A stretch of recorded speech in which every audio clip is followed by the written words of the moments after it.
What's up, Cats fans? Paul here from the Hoops Crew to talk about Tyson Stengle, who is at the moment making me feel a little uneasy as a Cats fan. We haven't seen much of this. Over the years, Geelong has been a must-visit club.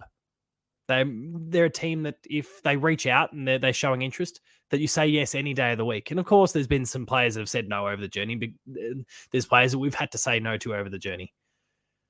But Tyson Stengle, his name has been kind of bubbling along over the course of the season so far. His form has been brilliant. Then there was the news that kind of surfaced that he's being represented by Eddie Betts' wife in terms of management. And now we've got a scenario where Tyson Stengle is being chased quite hard by a number of clubs. And if a lot of the reporting is to be believed, there's a fairly hefty pay packet being thrown in front of him, and he's considering it.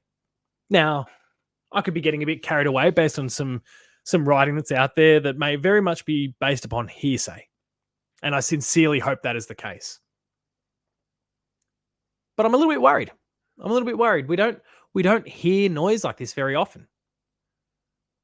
Again, we're a must-play club. We're the sort of team that players gravitate towards. And then when you think about the Tyson Stengle story, everything that he's been through and what Geelong was able to provide him through the combination of Eddie Betts and just a new home, fresh slate, and then capped it off with a premiership is huge. And it leaves me really torn, mostly in one direction, over this entire story. But let's get to it anyway.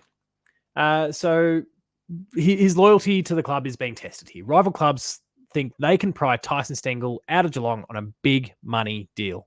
Scott Garland from the Herald Sun's reporting that, as I said, $800,000 or more is being thrown around by a few different clubs, including St Kilda and Essendon. Now, I would argue, certainly one, if not two of those clubs, is not necessarily one of those must-play-out clubs. St Kilda has obviously been a club that for years, they're not the marquee team. They're not the successful team. People feel sorry for them for everything that's kind of gone on over the years. But they're throwing big money around. Essendon is one of those teams that you would consider when they reach out. Not because they've necessarily been super successful, but of course their fan base is enormous. And then when you add there's 800,000 reasons, 800,000 other reasons to be thrown in there as to why you might consider it. This would be the fourth club that Tyson Stengle will have played at by the age of, 26? Something like that now. Let me see if I can find that in the article. 25. He's 25 right now. So yeah, by the time he's 26, if he takes this up and leaves, that'll be the fourth club in that very short space of time, which doesn't read well. Now we know his story before and kind of why he went from Richmond to Adelaide and then eventually made his way to Geelong. But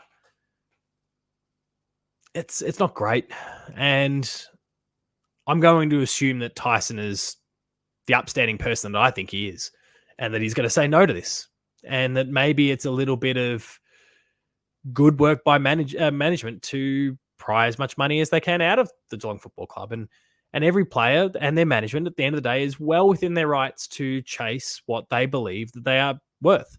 And Tyson Stengle is worth a lot. Geelong's form has not been flash hot for the last, I'm probably understating that a little bit. We've been kind of trash for the last majority of the last 6 weeks. But Tyson Stengle has been a constant for us along the way. He has been sensational. He has kept us afloat on a few occasions. He's been a big part of why we've been competitive in some of these games, despite losing a few of them. And he's been a constant threat even when we've been getting pumped, that when the ball goes forward, you can at least count on Tyson to probably win his matchup. He's in sensational form, arguably All-Australian form once again. And so he definitely is worth the big bucks, especially in this new market where players are earning more thanks to the CBA changes. But is this the right move for him? We obviously know that it's a bad thing for Geelong if he departs, but is this the right thing for him? There's a whole optical thing that we need to consider here. And I talk about the fact that this would be his fourth club by the time he's 25, 26. Like, that's not a great look for a player. And I know the industry is very different now. Loyalty is not the huge factor that it once was. Your Joel Selwoods, your Dustin Martins that that become one club players, they're not as frequent now. Hell, Gary Ablett Jr., one of the greatest players of all time, went off to the Gold Coast, came back, and was welcomed back with wide arms. But he left, and he's probably the best player of the century. It happens. It's just it's a bit like the Rory Lobb story in a way. Why is it so hard to remain in one place? Why is it so hard to respect a club who's done their best for you, that's given you a home, that's taken you on board when perhaps no one else would? And that applies to a Rory Lobb scenario. That applies to a Tyson Stengle story. There's consistencies between some of these things. But as we continue the reporting anyway, he'd be leaving about $200,000 on the table if he remained at Geelong, reportedly. Now, again, this could all be part of a move to pry more money out of the Cats, and they are well within their rights to do so.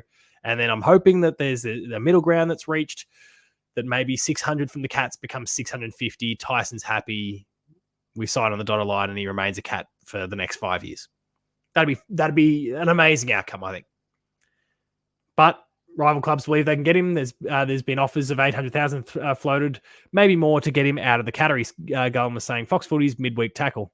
He's 25 and he's looking for a big lifetime deal. He's a bit restless down at Catland. Why is he restless? What is it that's got him restless? And obviously we know of some of the behavioural things of the past. Is that still there? And he feels like he's a bit of a caged, he's kind of caged. He's locked down. He's unable to kind of spread his wings and behave the way he wants to behave. Because if that's the case, maybe we don't want to hold on to him. We know what Geelong stands for culturally. And if he's struggling with that, then maybe he isn't the right fit. But I sincerely hope that we've got Scott Garland getting a little bit carried away here. But he does have a great pulse at the Cats. So we'll see. The issue is Geelong isn't going to be able to get near 800,000. They might get to 600,000. It might be $150,000 to $200,000 per year deal. You could have to make a decision on, and it's a lot of money. It's a lot of money. Gun believes comments last month from Stengle's guardian, Annie Scully, the wife of Eddie Betts, and acting manager of the Cats small forward, that Geelong is quite isolating. Further signals he's a bit restless in the regional city. So this idea of being isolated, who's he feeling isolated from? Like, is it family? Because I think about the Tim Kelly situation and how Geelong was bending over backwards to get family and friends and whoever it was that was required into Victoria to help Tim Kelly. Now, we know that when he left, it ended up working okay for the Cats and we pulled Jeremy Cameron out of it. But that's like, the Cats are willing to do these things. And I'm hoping that if Tyson's kind of signaling that he's feeling isolated, that he's feeling disconnected, that he's feeling a bit restless as a result of that the Cats are willing to kind of do what's required to provide him with the supports that he needs to feel more settled, to feel happier, more content. Because as a player, he's brilliant. As a bloke, had the opportunity to meet him during the preseason, a wonderful bloke as well. And I just hope that he stays, because he's such an important part of our forward line right now. He fixed one of the Cats' gigantic problems that kind of has plagued us for years, since Stevie J left, really, which was the really small, crafty small forward. Those qualities that we saw from Stevie J, that we see from Eddie Betts, that we see from Tyson Stengle. Those players don't grow on trees. They're magicians. And we've got one. And I sincerely hope we can hang on to him. Cats fans, let me know in the comments what you think. Will Tyson Stengle stay? Will he go? What do we need to do to retain him? Is there any way that we can retain him? Let us know in socials. Let us know in the YouTube comments. Thanks a lot for watching. Check out all of the Hoops Crew content on YouTube. Check us out on socials. Check out the Patreon, where you can get 1 week of exclusive free access if you subscribe, and then stick around afterwards. If you enjoy what's there, there's a whole bunch more that we've got planned. Go check all of it out. You can find me on socials at Paul James Games. And until next time, remain Geelong strong, and I'll see you later.